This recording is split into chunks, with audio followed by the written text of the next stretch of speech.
Ok, bonsoir à tous. Donc du coup, désolé, on a eu des petits problèmes techniques. On commence un peu en retard. J'espère que vous nous entendez mieux là maintenant du coup. On vous retrouve pour une émission Pain Quotidien. On est bien en direct et on va vous partager les œuvres du Seigneur en France, dans les rues de France. Donc plus particulièrement en fait les maraudes qui sont faites via l'association du Pain Quotidien. Et, euh, et du coup, je suis présente avec plusieurs frères et sœurs qui ont pu participer à des maraudes et qui pourront un peu nous partager leur expérience et nous partager aussi des belles expériences qu'ils ont eues cette année. Donc on va remettre ce temps entre les mains du Seigneur. Merci Seigneur pour cet instant, que tu puisses encore guider toutes choses, que ta présence Seigneur puisse nous guider Seigneur, et que toi seul sois glorifié encore à travers ce temps et cette émission, au nom de Yeshua.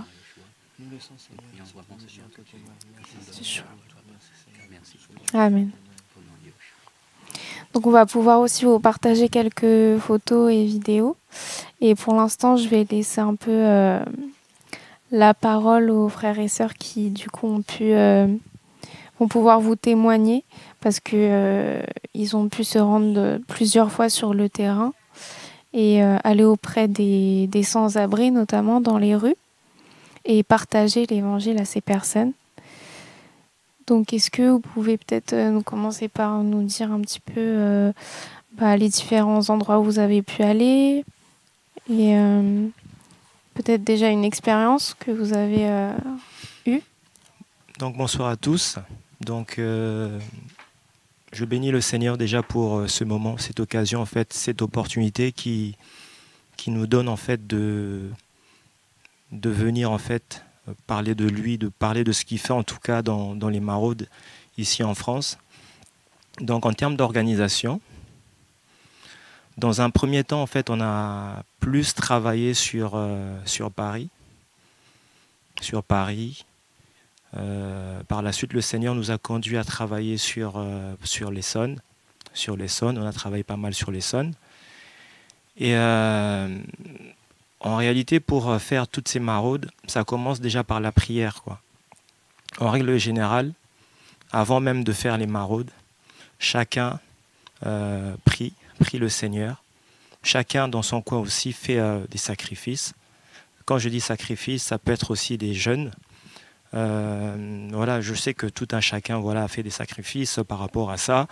Je sais que le Seigneur il va encore faire des grandes choses. Quant à moi, par exemple, chaque maraude, en règle générale, avant les maraudes, l'année dernière en tout cas, j'ai eu quand même de temps de jeûne pour préparer les maraudes parce qu'effectivement, on sort dehors. On va rencontrer des personnes. Il y a beaucoup de choses en fait aussi qui se passent dans les rues. Mais on a aussi vraiment besoin que le Seigneur nous accompagne parce qu'en fait, le Seigneur nous fait grâce en fait d'écouter le vrai évangile. Cet évangile en fait, ça doit être en fait aussi prendre forme. Ça doit davantage servir aussi aux personnes en fait qui sont dans les rues en France. Donc ça commence déjà par ça. Et après, pendant le jour de la maraude, donc il y a aussi la continuité du programme, c'est on se prépare aussi. Donc pour sortir, on a besoin d'avoir en fait tout ce qui est vêtements parce que les personnes qui sont dehors, ils ont besoin des vêtements. Donc on prépare tout ce qui est vêtements, les manteaux, les bonnets, les chaussettes. Ils ont besoin de manger. Donc pour manger, on prépare. Cette année, on a beaucoup préparé des sandwichs grâce au Seigneur. Il y a pratiquement pratiquement 300 sandwichs cette année qui ont été en fait préparés, qui ont été distribués lors des maraudes. Il y a ça. Il y a aussi des gâteaux.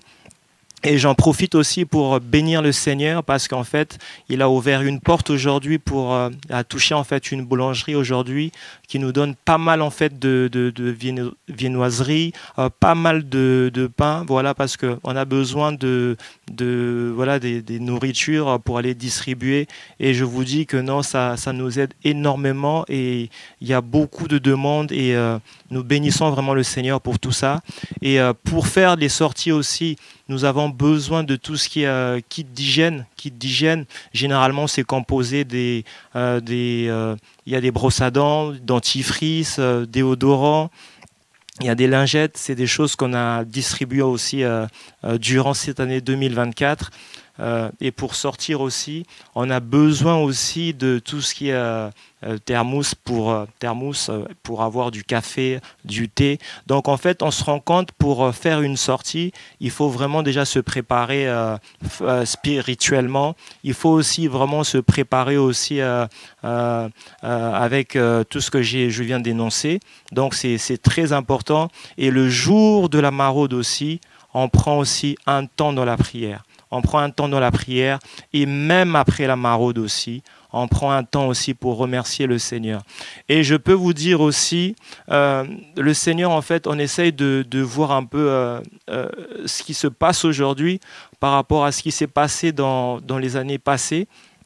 Parce que ce n'est pas la première année ni la deuxième année que la plupart d'entre nous, en fait, qui sont à pain quotidien font des maraudes et je peux vous dire il y a des choses que nous sommes en train de vivre, c'est vraiment magnifique, c'est pas nous, il y a des choses en gros qui se sont faites aujourd'hui qu'on n'avait jamais fait qu'on n'avait jamais expérimenté et ces choses en fait ça nous encourage et c'est pour cela aussi on veut témoigner, on veut en parler pour vous encourager aujourd'hui en fait à aller voir son prochain. Vous savez aujourd'hui j'ai regardé hier, par exemple, on a donné les informations sur le nombre de personnes en fait qui sont décédées par rapport à la situation, par rapport au froid hivernal. Il y en a à peu près 735, c'est-à-dire une évolution de 18% par rapport à 2022. Donc c'est énorme. Et je pense qu'en fait, tout un chacun, honnêtement, si même une fois ou deux fois dans l'année, on faisait quelque chose, on peut réduire en fait le nombre de décès en France liés en fait à cette situation quoi. Donc voilà, c'est vraiment, je vous encourage dès le départ en fait, je nous encourage en fait à nous lever, à aller voir, à aller visiter les personnes qui sont dehors. Voilà. Après, quand on visite aussi les personnes qui sont dehors, il y a aussi des belles choses. Il y a aussi des belles choses qu'on vit avec le Seigneur. Il y a des belles choses qu'on vit avec le Seigneur. Il y a il y a des choses qu'on expérimente, qu'on peut ne pas forcément en fait expérimenter si on est en fait dans une assemblée. Peut-être dans une assemblée, on sera seulement assis sur une chaise, alors que dehors, le Seigneur va permettre en fait de se retrouver dans des situations où on peut être là, emmené, admettons, à prier pour les personnes. On peut se retrouver dans des situations où on va encourager les personnes. On va se retrouver dans tellement des situations qui sont encourageantes, quoi. Je pense que pour grandir aussi dans la foi chrétienne, on a besoin aussi, en fait, vraiment d'aller dehors, quoi. Voilà. Donc, moi, ce que je peux dire, en tout cas pour l'instant, je laisse la place aux autres aussi de parler. Après, voilà, on se laisse guider par le Seigneur. Shalom, shalom à tous. Que le Seigneur soit béni. C'est très encourageant de savoir que le Seigneur agit partout. Il n'a pas que ses enfants dans des bâtiments appelés parfois églises, mais il a ses enfants dans les rues. Et justement, son sang a coulé à la croix pour ces personnes aussi dans les rues, ces personnes qui sont parfois négligées dans la société, mais le Seigneur a versé de son sang pour eux et il suscite de plus en plus cette pensée dans le cœur de ses enfants, d'aller vers ces personnes-là et leur apporter le réconfort, du soutien, dans un temps où la solitude ne cesse de gagner du terrain, dans un temps où l'homme devient de plus en plus ingrat, égoïste, et ça a toujours été des belles sorties. Quand je me suis rendu dans des rues pour pouvoir voir des SDF, pour pouvoir ne serait-ce que discuter avec eux, ils ont trouvé parfois en ces temps-là un temps de réconfort. Ils bénissaient le Seigneur pour les dons qu'on pouvait leur apporter, pour des paroles d'encouragement qu'on pouvait leur donner. Je crois que le champ, il est vraiment grand, il est énorme. Et le Seigneur a dit, la moisson, elle est grande, il y a peu d'ouvriers malheureusement. Et je crois que on ne peut dissocier le spirituel d'avec le social. Le Seigneur a passé beaucoup de temps dans des rues, dehors, en train de parler avec des humains que dans des synagogues. Et s'il y a bien un exemple que nous devions imiter, ben c'est celui-ci. Le champ, il est grand. Tous les chrétiens sont concernés par les maraudes, sont concernés par l'aide à notre prochain. Tous les chrétiens sont concernés par cela parce que c'est déjà une recommandation du Seigneur, mais aussi parce qu'on cherche un exemple à imiter, et c'est celui du Seigneur Yehoshua HaMashiach. Donc c'est aussi une occasion de rendre témoignage de ce que nous vivons dans des rues ici et là, mais aussi une occasion d'interpeller, d'encourager les uns et les autres à ne pas simplement nous limiter à nos sphères, à ne pas simplement nous limiter à nos assemblées, mais aussi à penser à notre prochain qui se trouve dans la rue. Ça fait énormément du bien, non seulement parce que nous sommes humains, le Seigneur nous a créés en tant qu'être social, et c'est vrai qu'avec le péché, des hommes ont tendance à perdre cette qualité que le Seigneur nous a donnée, mais en venant à Mashiach, ben cela devra de plus en plus naître, cet altruiste-là qui consiste à aller apporter de l'aide à notre prochain, et vraiment encourager les frères et sœurs, parce que le Seigneur nous encourage à prêter aux pauvres. La Bible dit que celui qui prête, donne, qui a pitié du pauvre, qui donne aux pauvres, ben, prête à Yahweh. C'est l'évangile qu'on ne peut dissocier d'avec le social. Le Seigneur travaille aussi dans des rues. Il veut aussi sauver ces personnes-là dans des rues. Il veut aussi toucher ces personnes-là dans les rues. On ne devrait pas les oublier, mais au contraire, on devrait penser à eux, leur apporter notre soutien, parfois même ne serait-ce que notre présence. Donc, c'était des temps de joie que d'être avec ces personnes-là, et on ne peut que bénir le Seigneur. Amen. Amen, amen, amen. C'est vrai qu'on est beaucoup encouragé par ce que le Seigneur fait au milieu de nous. Je voudrais vraiment prendre un passage dans Marc 12, au verset 28. On connaît l'histoire du scribe qui demandait au Seigneur quels étaient les deux plus grands commandements. Et au verset 29, on voit que le Seigneur répondit, le premier de tous les commandements est « Écoute Israël, le Seigneur, notre Elohim, le Seigneur est un. Et tu aimeras le Seigneur, ton Elohim, de tout ton cœur, toute ton âme, toute ta pensée et de toute ta force. » C'est le premier commandement. Et le second, lui est semblable, tu aimeras ton prochain comme toi-même. Et c'est vraiment ça en fait qui nous anime. Vraiment, enfin, l'amour du Seigneur nous pousse à aimer notre prochain. Et en témoignant cet amour, en fait, nous-mêmes nous sommes encouragés et nous recevons de l'amour aussi. Parce que, comme on disait, c'est des personnes, enfin, souvent, qui sont isolées ou qui sont complètement hors du système qui traversent beaucoup de difficultés. Ils ont juste besoin d'une oreille. Quelquefois, c'est juste ça, partager un café, un thé, et discuter de tout, de rien. Écouter leurs témoignages aussi, ça nous encourage beaucoup. Et je crois que le Seigneur nous fait du bien nous-mêmes par rapport à ça. Et comme disait mon frère tout à l'heure, plus on a cet amour, bah, plus au fait on témoigne de cet amour et plus le Seigneur en fait nous fait grâce. Et vraiment ce que j'ai retenu lors des dernières sorties, c'est qu'on était vraiment des témoins, quoi.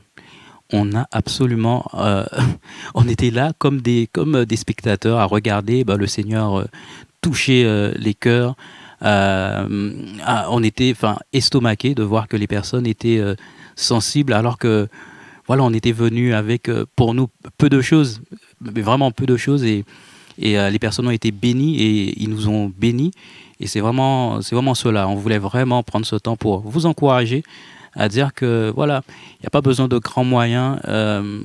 Des fois, voilà, juste un thé chaud, un café, enfin, un sandwich et voilà, un peu de discussion et les personnes se retrouvent et après, bah, si le Seigneur permet qu'on puisse parler de lui, voilà, on parle de lui.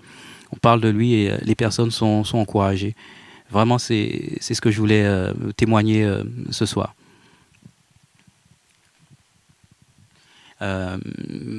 Pour vraiment illustrer ça, on a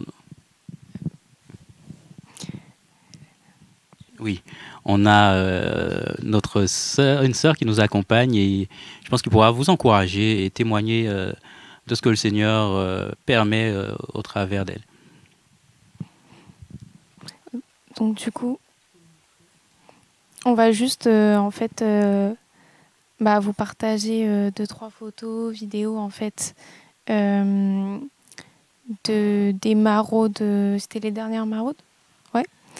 Donc ça c'était en Île-de-France et gloire au Seigneur parce que certaines personnes ont voulu prendre le baptême. Donc c'est vraiment Amen, amen. Amen. Et donc on va juste vous raconter un petit peu cette expérience-là. Amen. En tout cas, comme on disait en amont, nous sommes beaucoup encouragés par non seulement ce que nous disent ces personnes-là dans les rues, mais aussi leur écoute. Et le Seigneur permet, durant ces maraudes-là, non seulement d'apporter la nourriture physique, mais aussi d'apporter la nourriture spirituelle qui est l'Évangile.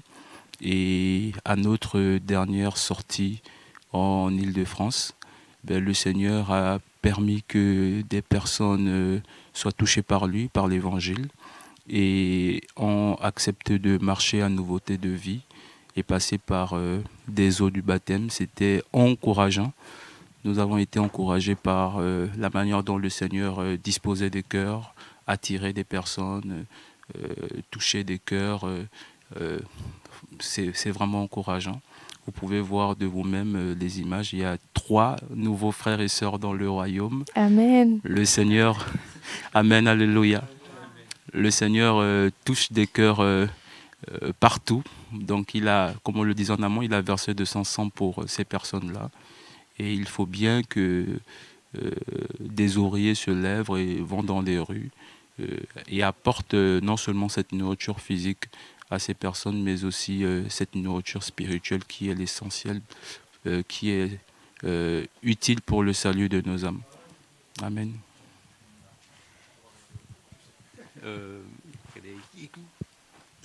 Oui, du coup, alors ces personnes vraiment nous ont beaucoup encouragés. Comme on vous disait, hein, on était vraiment des témoins et on n'a absolument rien fait. Le Seigneur a touché lui-même les cœurs. On était juste là, on va dire, au moment opportun que le Seigneur lui-même avait déjà marqué. Et franchement, cette parole nous a choqués parce qu'on était là à faire nos distributions comme d'habitude, voilà, un peu mécaniquement. Et ensuite, prendre le temps de parler là, on voit que les cœurs sont disposés, au fait. On a vu ça, que les cœurs étaient disposés. Du coup, on a pu glisser l'évangile et voilà, les personnes ont été touchées. Franchement, pour ma part, j'étais saisi de crainte parce qu'on n'a rien fait. Vraiment, on n'a absolument rien fait. Du coup, les personnes ont décidé de se faire baptiser. On n'a pas pu les baptiser le soir même. Du coup, on a pris rendez-vous avec eux le lendemain et elles étaient présentes avant l'heure. Du coup, ça nous a choqués parce qu'on priait le soir en disant « Bon, Seigneur, on sait que l'ennemi va travailler pour qu'ils ne viennent pas et tout. Donc, permets qu'ils soient là. » Et le lendemain, les frères étaient là avant l'heure. Je pense, 1 heure avant. Ils étaient déjà au point de rendez-vous, ils nous attendaient.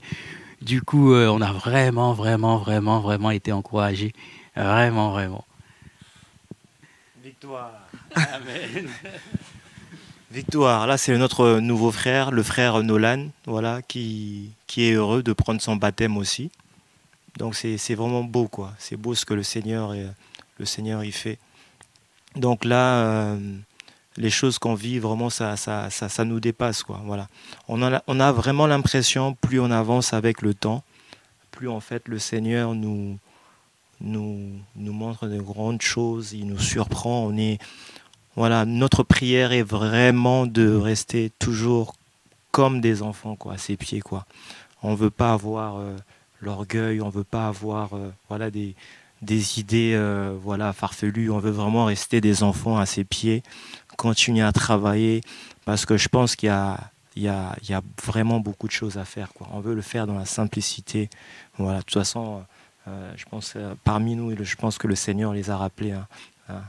Moi, personnellement, voilà, faut vraiment rester petit et se laisser toujours guider par le Seigneur. Parce que comme je le disais même au début, à chaque maraude, en tout cas, on sait pas qu'est-ce qu'on va faire. On veut vraiment s'attendre au Seigneur. C'est pour cela qu'il y a cette notion aussi de vraiment s'humilier devant le Seigneur pour être conduit par lui. Donc là, vraiment, cette année, il y a des choses qui se sont passées. Voilà, on n'a jamais vécu des choses de cette manière-là. Être conduit par le Saint-Esprit. J'ai jamais été conduit par le Saint-Esprit comme on l'est aujourd'hui là. Voilà, c'est vraiment encourageant. Donc on va vraiment continuer à travailler pour le Seigneur dans la simplicité, quoi. Il y a tellement de choses à faire. On va rester des enfants à ses pieds. Voilà. Amen, amen. En tout cas, c'est des très beaux retours. Voilà, là c'est les dons. Oui, justement, par rapport aux dons, du coup, c'est vrai que tu disais que, en fait, nous, comme on est une association, il y a toute une organisation, une équipe et tout ça, oui. Mais comme disait aussi le frère, c'est vrai que chacun à son niveau, même si c'est juste un thermos de café ou d'eau chaude, on peut partager un moment, en fait, dans les rues, et même si on n'a pas toute une journée devant soi, mais juste sur son trajet, ou voilà. Tout à fait. On rencontre toujours des personnes, en fait, et... voilà, faut pas faire toute une montagne en fait. Il faut se laisser guider. Et je pense aussi que si jamais le Seigneur vous guide comme ça, il y a pas mal de boulangeries, d'endroits où éventuellement en fin de journée, ils peuvent aussi donner des invendus plutôt que de les jeter. Ils peuvent les donner et voilà. Après, on peut s'organiser pour les distribuer. Donc chacun à son échelle, en fait. Hein. Tout à fait, oui. Et donc, du coup, il y avait aussi une maraude à Lyon, à c'est Lyon, ça ? Tout à fait. On a fait une maraude à Lyon, cet été aussi, avec l'Assemblée de Lyon. Il y a aussi des sœurs qui travaillent avec nous à Pain Quotidien, qui sont à Lyon. Donc, c'est une première aussi, ça, pique-nique sur Lyon. C'était vraiment magnifique. Le Seigneur avait conduit toutes choses. Et je laisse mon frère en parler.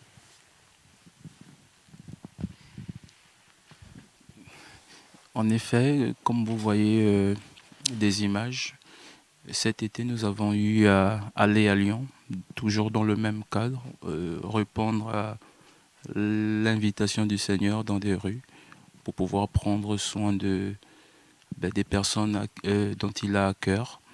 Et on avait organisé un pique-nique, mais aussi il y avait des séances de soins, des personnes qui avaient de douleurs qui étaient traitées, qui avaient des blessures, des blessures qui étaient traitées. Il y a aussi des personnes qui avaient besoin de manicure, pédicure, dont des sœurs avaient pris soin des pieds. C'était encourageant de voir des personnes attirées par le Seigneur, des personnes touchées par l'œuvre sociale qui se faisait. Et c'était très encourageant de discuter avec ces personnes-là, de voir des familles venues de très loin, de discuter avec elles, savoir ce par quoi elles sont passées. Et je pense que au-delà du besoin matériel qu'ils ont, ils ont aussi parfois besoin de discuter avec des personnes. Et c'était très encourageant. Amen, amen. Oui, il y a eu des distributions de vêtements, de chaussures, et oui, certains sans-abri n'avaient pas de chaussures et ils ont été bénis. Et ce qui m'a vraiment, vraiment marqué, c'est le témoignage d'une personne qu'on a rencontrée et qui a reçu un soin des pieds et ce soin, en fait, pour elle, c'était magnifique parce que ça l'a coupé de son quotidien. Parce qu'ils ont vraiment un quotidien où ils doivent trouver quoi manger, où dormir, tout ça. Donc, en fait, ils ont comme un programme. Et ce temps qu'elle a passé avec nous venait pour casser, au fait, sa routine. Du coup, elle était là à profiter de son massage des pieds. Et les sœurs l'ont vraiment chouchoutée. Elle a reçu des chaussures. Et c'était magnifique. Moi, c'était ces témoignages-là qui m'ont beaucoup, beaucoup, beaucoup encouragé, en tout cas. C'était une belle journée. Vraiment, on était dans un parc. Au début, il pleuvait. Ensuite, la pluie est partie. On a installé notre campement. C'était magnifique.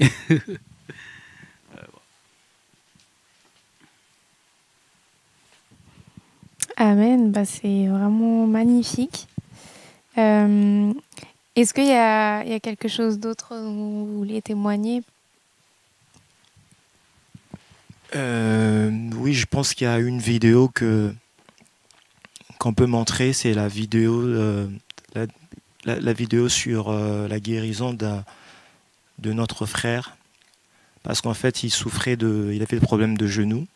Et après son baptême, on a prié pour lui et il est sorti de la salle de bain et il disait tout seul, hein, j'ai plus mal.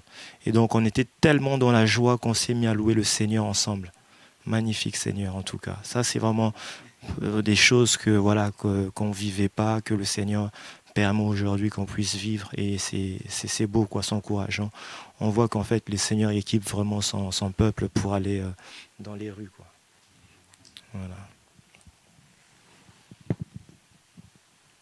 Amen. C'était très encourageant. Comme le Seigneur l'a dit dans Jean 5, mon Père travaille, aussi moi je travaille. Donc le Seigneur continue de travailler, il continue de nous encourager, pardon. Donc il est venu, il avait mal au pied. En plus du salut, il retourne avec la guérison. Donc que le Seigneur soit béni et Amen. Oui, ce qui nous fait plaisir, c'est qu'après leur baptême, tous ont témoigné de la légèreté qu'ils avaient. Ils étaient tous légers, ils se sentaient tous légers. C'est comme s'ils avaient perdu un poids. Et quand ils nous ont dit ça, on était vraiment, vraiment encouragés. Donc on a loué le Seigneur, on a chanté avec eux. Et c'était vraiment, vraiment, vraiment magnifique. Waouh! Comme quoi, il n'y a pas besoin d'aller loin. Hein. Parce que c'est vrai que voilà, on partage beaucoup sur les œuvres aussi à l'étranger, mais parce que bon, aussi il y a des réalités à l'étranger qui font que on a aussi beaucoup d'aide quand même en France, en Europe, surtout au niveau du soin. Mais ici, ils ont besoin du Seigneur et de l'Évangile, même s'ils ont le soin physique, ils ont besoin du Seigneur. Et c'est vrai que les personnes qui sont souvent à la rue et démunies, parfois, ils sont tellement seuls que ça leur réchauffe le cœur et ça leur fait tout de suite du bien en fait de parler du Seigneur. Donc vraiment, on vous encourage aussi à aller dans les rues à la rencontre de ces personnes qui peut-être qu'on peut trop vite juger. Et parfois, c'est juste un peu une barrière qu'on se met tout seul. Et une fois qu'elle est brisée, en fait, on se rend compte que c'est des êtres humains, en fait, avec beaucoup de souffrance. Et honnêtement, tout le monde peut se retrouver dans cette situation d'un jour à l'autre. On peut être riche et tout perdre le lendemain. Souvent, c'est je sais pas si je me trompe, mais souvent c'est des divorces, des problèmes familiaux, enfin, perte d'emploi et... Ouais. Même avec le Covid, hein, il y a des personnes, pendant le Covid, il y en a beaucoup qui avaient perdu leur emploi et qui se sont retrouvés sur Paris. Voilà, voilà, ils étaient bien, ils avaient un toit, mais ils n'arrivaient plus à payer leur toit parce que la situation est devenue compliquée. Ils sont retrouvés dehors, quoi. Il y a pas mal de cas. On peut se retrouver aussi réfugié, c'est-à-dire on était bien dans son pays. Après, par la suite, il y a eu une guerre qui fait qu'on se retrouve ici. Comme les migrants, ça fait penser aux migrants, croyant que en venant en France, que non, ça allait être bien, la situation allait s'améliorer. Mais voilà, c'est pas le cas. J'ai une pensée en fait aux migrants de la Côte d'Ivoire qu'on a rencontrés. Il y a des Soudanais aussi avant le JO et malheureusement ils ont été déplacés quoi par la suite et voilà. Donc il y a toutes ces personnes là quoi. Ils ont besoin que voilà de parler avec des personnes.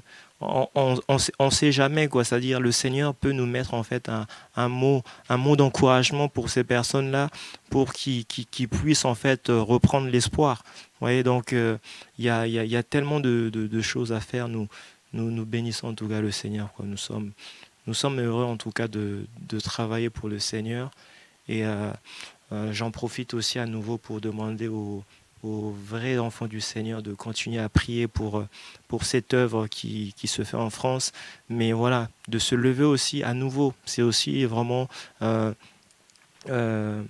ça qu'on veut vraiment donner comme message, quoi, de se lever tous parce que il y a des choses à vivre quoi, avec le Seigneur. Donc c'est un peu ça que je voulais rajouter. Amen. Est-ce que quelqu'un a un mot de la fin, quelque chose à rajouter? Oui, bonsoir. Je bénis le Seigneur pour cette émission parce que c'est vrai que on a dans le cœur plutôt Jacques 1, 27 qui dit que la religion pure et sans souillure devant Elohim, c'est de visiter les orphelins et les veuves. Et on oublie en fait qu'il y a des personnes qui ont encore, je dirais pas plus besoin, mais qui sont vraiment dans des difficultés parce qu'il y a encore des orphelinats, surtout en France. Tout est bien organisé pour les orphelinats, tout ça. Mais les personnes qui sont dans la rue, quand il commence à faire froid, ceux qui dorment dans des caravanes, dans les forêts et tout ça, je voulais simplement expliquer que ce n'est pas difficile. Vous n'avez pas besoin d'une association, vous n'avez pas besoin d'une structure, vous n'avez pas besoin de protocole pour servir le Seigneur. Il suffit juste de mettre les vêtements qu'on n'utilise pas de côté, les chaussures, des petites collectes de temps en temps. Vous parlez à vos voisins, ils vous en donnent tellement à un certain moment que vous avez même trop de vêtements à distribuer.